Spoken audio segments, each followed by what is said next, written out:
ഇതാണ് ശരിക്കും പറഞ്ഞാൽ നമ്മുടെ ആർട്ടീമിയയുടെ പൊടി. ആർട്ടീമിയയുടെ പൊടി എന്ന് പറഞ്ഞു കഴിഞ്ഞാൽ ഇത് നമ്മൾ കുറച്ച് നേരം വെള്ളത്തിലിട്ടിട്ട് ഇതുപോലെ ഫില്ലർ യൂസ് ചെയ്ത് നമ്മൾ ഇപ്പം ഗപ്പികൾക്കും ഗപ്പിയുടെ കുഞ്ഞുങ്ങൾക്ക് നല്ല പ്രോട്ടീൻ റിച്ച് ഫുഡാണ്. മാത്രമല്ല കുഞ്ഞു ഫുഡ് എന്ന് വെച്ചാൽ നാനോ പെല്ലറ്റിനേക്കാളൊക്കെ തീരെ പൊടിയാണ്. അതുകൊണ്ട് തന്നെ നല്ല പ്രോട്ടീൻ റിച്ച് ആണ് നമ്മുടെ ഗപ്പി കുഞ്ഞുങ്ങൾ. എന്ന് വെച്ചാൽ ജസ്റ്റ് ബോൺ ആണെങ്കിലും അത് ഇവിടെ ഇപ്പം ഈ ഇന്നലെ മെനിങ്ങാന്നും ഒക്കെ ആയിട്ട് ബ്രീഡായ കുഞ്ഞുങ്ങൾക്ക് വരെ കൊടുത്തു തുടങ്ങുന്നത് ഇതാണ്. എന്ന് വെച്ചാൽ ഇന്ന് ബ്രീഡായി എനിക്ക് ഒരു ശരിക്കും പ്രൊഫഷണലായിട്ട് ബ്രീഡ് ചെയ്യുന്ന ഒരു പുള്ളിയാണ് പറഞ്ഞു തന്നത്. നമുക്ക് എന്ന് വെച്ചാൽ ഈ വെഞ്ഞാറമൂട് അടുപ്പിച്ച് അനൂപ് എന്ന് പറഞ്ഞൊരു ചേട്ടനുണ്ട്. ചേട്ടൻ നല്ല പ്രൊഫഷണൽ ബ്രീഡറാണ്.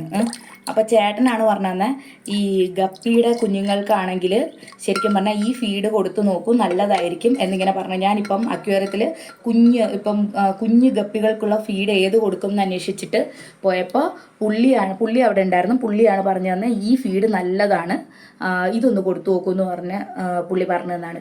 ഇത് ശരിക്കും പറഞ്ഞാൽ നമ്മുടെ ഗപ്പി കുഞ്ഞുങ്ങൾ അന്ന് ജനിച്ച ഗപ്പി കുഞ്ഞുങ്ങൾ വരെ എടുക്കുന്നുണ്ട്. എന്ന് വെച്ച് കഴിഞ്ഞാൽ കൊടുക്കുമ്പോൾ വേസ്റ്റ് ഒരുപാടാകുന്നില്ല. ഒരു നുള്ളെടുത്ത് ഒന്ന് വെച്ചാൽ പക്ഷേ വിലയും ഉണ്ട് കേട്ടോ. എന്ന് വെച്ച് കഴിഞ്ഞാൽ 40 ഗ്രാമിന് 200 രൂപയും കണ്ടായിരുന്നു. അപ്പം ഞാനിപ്പോൾ ഇന്നലെ ജനിച്ചതിനും ഒക്കെ ആയിട്ടുള്ള കുഞ്ഞുങ്ങൾക്ക് പെട്ടെന്ന് സൈസ് വെക്കാനും കളർ കൂടാനും ഒക്കെ ആയിട്ട് ഇതാണ് കൊടുക്കുക. അപ്പോൾ നമുക്ക് ഇതൊന്ന് കൊടുക്കാം.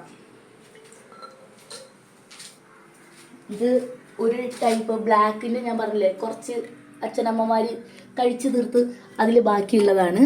2-3-4 എണ്ണം. അവർക്ക് ഇതിൻ്റെ അകത്ത് 3-4-5 പേരുണ്ട്. പിന്നെ അതിലൊരു 10 പേരോളം ഉണ്ട്. ഇനി ഇത് എന്ന് പറഞ്ഞു കഴിഞ്ഞാൽ നമ്മുടെ കുഞ്ഞ് ഒരു 10-20 ഗപ്പിയുടെ കുഞ്ഞുങ്ങൾ കിടക്കുന്ന ഇന്നലെ ജനിച്ചതും മെനിഞ്ഞാന്ന് ജനിച്ചതുമായിട്ടുള്ള മറ്റേ റെഡ് ഗപ്പിയുടെ ബ്രീഡായതിൻ്റെ കുഞ്ഞുങ്ങളാണ്. പിന്നെ ഇതൊരു റോസ് റെഡ് എന്ന് പറഞ്ഞിട്ടുള്ളൊരു ഇനമാണ്. ഇച്ചിരി നല്ല വെറൈറ്റിയാണ് എനിക്ക് അത്. പക്ഷേ അതിൻ്റെ കുഞ്ഞുങ്ങളൊന്ന് സൈസ് വയ്ക്കാൻ വേണ്ടിയിട്ട് ഞാൻ ശരിക്കും പറഞ്ഞാൽ വലിയ ഗപ്പികൾ കിടക്കുന്നതിൽ അത് കൊടുത്തു കഴിഞ്ഞാൽ നമുക്ക് നഷ്ടമാണ്. പക്ഷേ എങ്കിലും ഞാൻ പിന്നെ അങ്ങനെ നോക്കൂല. കാരണം വേറൊന്നുമല്ല, എനിക്കിത് പെട്ടെന്നൊന്ന് സൈസ് വെച്ചൊക്കെ കാണാനുള്ള ആഗ്രഹം കൊണ്ട് ഞാൻ അത് അത്ര അങ്ങ് ശ്രദ്ധിക്കാതെ. ഇതൊരു ആൽബിനോ ഒരു ഡംബോയിയറാണ്. അപ്പം അങ്ങനെ നമ്മൾ വലുതും ചെറുതായിട്ടുള്ള കുറേ ഗപ്പികൾക്ക്, വലുതും ചെറുതായിട്ടുള്ളതെന്ന് പറഞ്ഞുകൂടാ, കൂടുതലും ചെറുതുകൾ തന്നെയാണ് കിടക്കുന്നത്. ഇതുണ്ട്, ഇത് ഇന്നലെ ആക്സിഡന്റിൽ ബ്രീഡായി കിട്ടിയതാണ്. ശരിക്കും പറഞ്ഞു കഴിഞ്ഞാൽ അവരധികം പിന്നെ ബ്രീഡായി കണ്ടില്ല.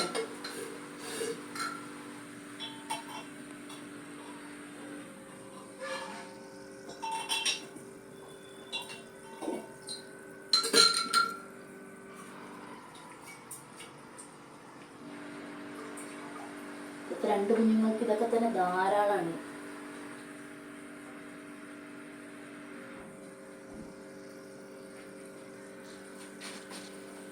ഇത് ഒരു നേരം കൊടുക്കുന്നത് നല്ലതാണ്. പിള്ളേർക്ക് കുഞ്ഞുങ്ങൾ നല്ല സൈസൊക്കെ വെച്ച് വരാൻ സൂപ്പറാണിത്.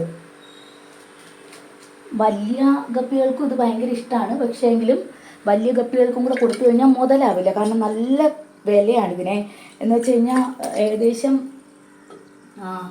ഒരു നമ്മുടെ ഇതിന് തന്നെ കുഞ്ഞ് നമ്മുടെ 40 ഗ്രാം എന്ന് പറഞ്ഞു കഴിഞ്ഞാൽ ഒരുപാടൊന്നും വരില്ല.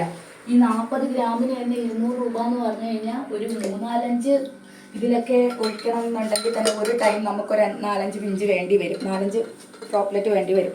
പക്ഷേ കുഞ്ഞുങ്ങൾക്ക് മാത്രം കൊടുക്കുകയാണെങ്കിൽ അത് മുതലാവും.